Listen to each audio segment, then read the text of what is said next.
Tornadoes hit many regions in Jiangsu within one day. A video shows tornadoes swirling in Jiangsu. The wind is lifting building debris circling in the sky. A suspected tornado causes iron sheets to cover the power poles, leading to a power outage. Many windows are broken and road trees are blown down. According to the local meteorology, at around 11:30 a.m. on Wednesday, the tornado-like phenomena appeared successively in many regions of Jiangsu province. They are Shuyang County, Suqian City, and Guannan County, Lianyungang City. The strong convective weather warning in Jiangsu is in effect. It is necessary to be protected from short-term heavy rainfall, lightning, thunderstorms, tornadoes, and strong winds with levels 8 to 10.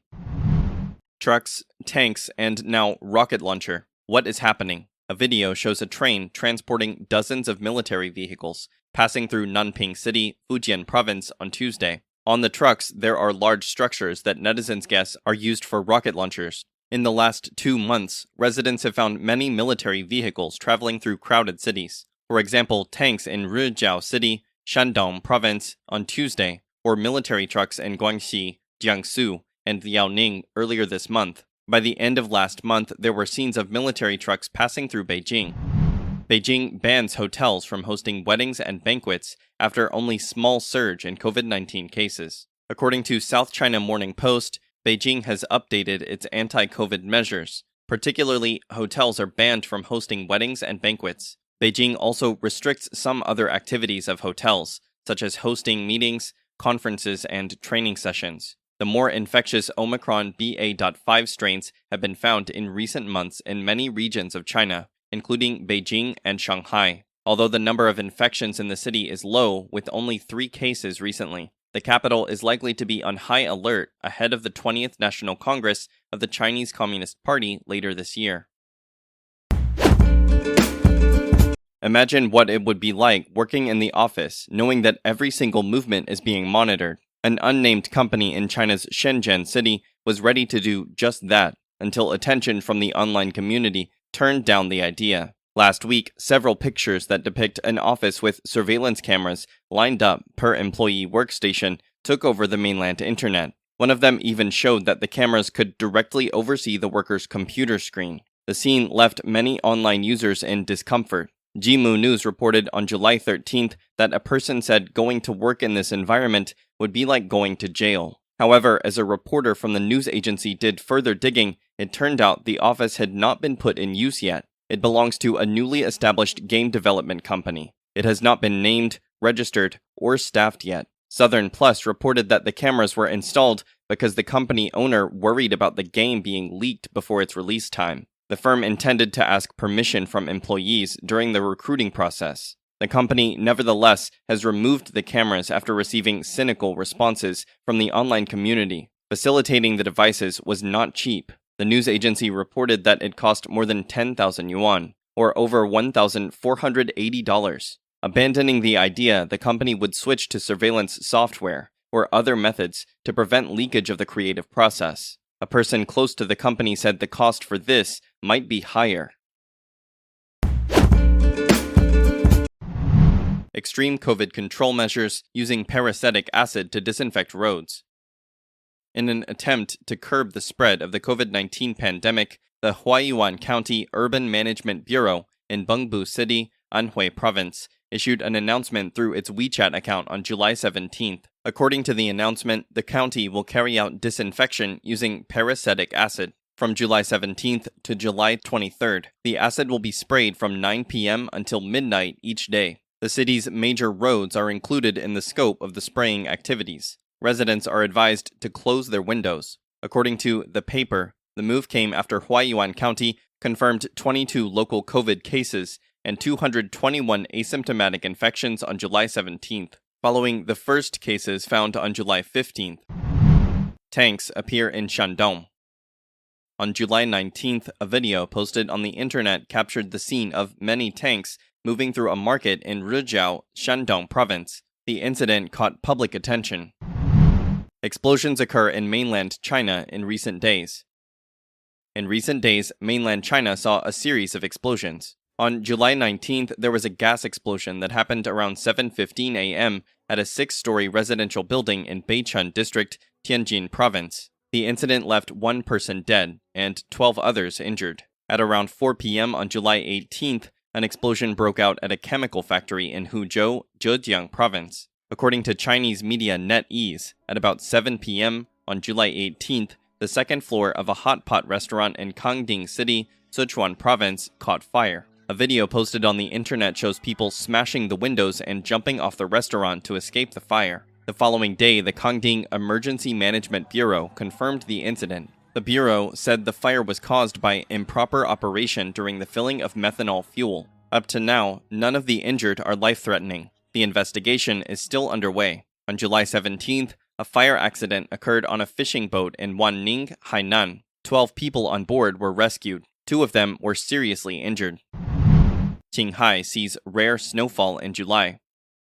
While heat waves are sweeping across most of China, the northwest Qinghai province has recently experienced a rare scene of flying snow. According to Chinese media Xinhuang Zhisheng, a rare snowfall occurred in Muli Town, Tianjun County, Haixi Prefecture. At about 10 p.m. on July 17th, Muli Town witnessed rain accompanied by sleet. Then at 4 a.m. on the next day, snow poured down in the town, leaving snow with depth of up to 3 centimeters. Pictures and videos posted on the internet show snow covering several houses and fields.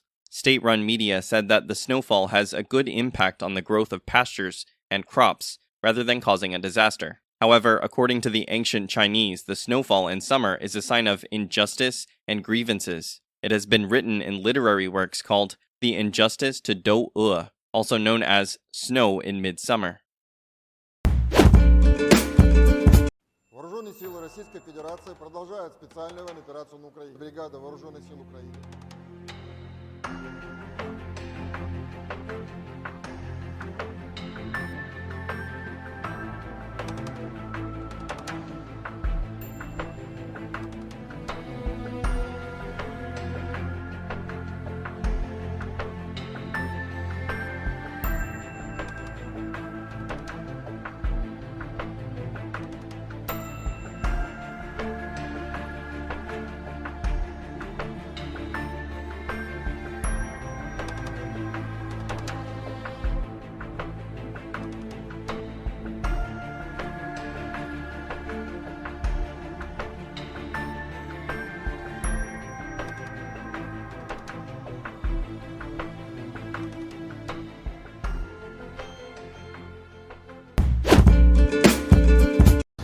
So President Biden just said that it would be a bad idea for Speaker Pelosi to take a trip to Taiwan. The Taiwan Travel Act explicitly says it's U.S. policy to allow officials at all levels to travel to Taiwan because insufficient contact between high-level officials in particular has been bad for relationships between the U.S. and Taiwan. More to the point, he's effectively allowing the Chinese Communist Party to have a veto over the travel plans of members of Congress, and in the process, weakening our entire deterrent posture with respect to Taiwan. In other words, if we're too afraid to allow CODELs to go to Taiwan for fear of provoking the CCP, how are we ever going to increase and expedite military sales to Taiwan? How are we going to have basing agreements in the Indo-Pacific in order to increase our presence so as to deter a PLA invasion of Taiwan? Overall, weak message for U.S. foreign policy. I urge Speaker Pelosi not to back down. In fact, I think the right approach right now would be to take a bigger congressional delegation and reach out to congressional Republicans and bring them along on the trip and send a strong message that we won't back down in the face of Chinese intimidation. Data shows that China's holdings of U.S. government debt dropped to $980.8 billion in May, down from about $1 trillion in April. The number has decreased by $100 billion since November. The lowest U.S. Treasury holdings from China were in May 2010, when the U.S. debt level in its holdings was at $843.7 billion. China had been the top U.S. creditor for many years before Japan took its place in June 2019. With lower U.S. debt holdings, U.S. government bonds now account for 31.4% in China's foreign exchange reserves of $3.07 trillion, the lowest percentage since the global financial crisis in 2008. Experts cite several reasons why China reduces its U.S. debt holdings. An analyst told the South China Morning Post that China wants to avoid the risk of possible conflict with the U.S. might be the reason for Beijing to reduce its U.S. Treasury holdings below $1 trillion for the first time since May 2010. Tan Yaling, head of the China Forex Investment Research Institute in Beijing, said the large holdings in the past were due to the good bilateral ties, but now China needs to avoid the risk of a possible conflict with the United States. Gennady Goldberg of New York-based TD Securities told Marketplace that China is cutting U.S. bonds to protect its currency, the yuan, as the dollar becomes stronger. But an expert said that for China, staying away from investing in the U.S. debt is not that easy. According to Marketplace, David Dollar from the Brookings Institution's China Center said, the fundamental issue is what do you do with $1 trillion? There just aren't a lot of markets into which you can safely put $1 trillion. David Dollar cited politics as the key reason for China to reduce its U.S. debt holdings, saying, they are unhappy with the way the U.S. keeps using financial sanctions around the world. In 2019, some hawkish China generals suggested dumping the regime's U.S. Treasury holdings to retaliate against hostile actions from the U.S. during President Trump's presidency. However, experts pointed out that such a move to weaponize U.S. bonds could have little or no impact on the U.S. economy. It hurts China instead.